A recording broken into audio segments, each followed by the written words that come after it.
گزشتہ کچھ دنوں سے فضائی سفر کے دوران کئی ایسے معاملات سامنے آئے ہیں جب طیارے میں تکنیکی خرابی یا کسی دیگر وجہ سے پرواز میں خلل پڑے.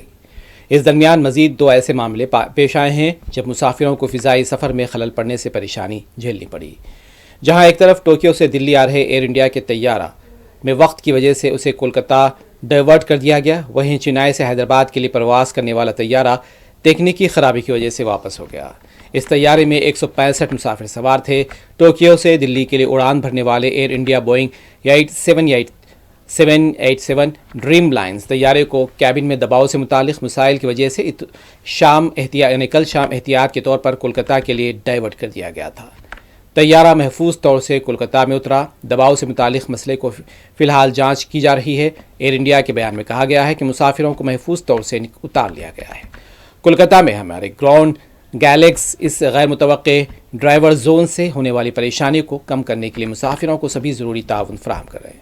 ایئر لائنز نے ابھی تک دباؤ کے مسئلے کو لے کر بیان جاری نہیں کیا.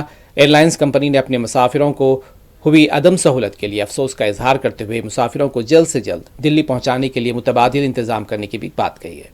واضح رہے کہ اس طیارے نے ٹوکیو کے انٹرنیشنل ایئرپورٹ سے اڑان بھری تھی اور اسے دلی کے اندرا گاندھی انٹرنیشنل ایئرپورٹ پر لینڈ کرنا تھا.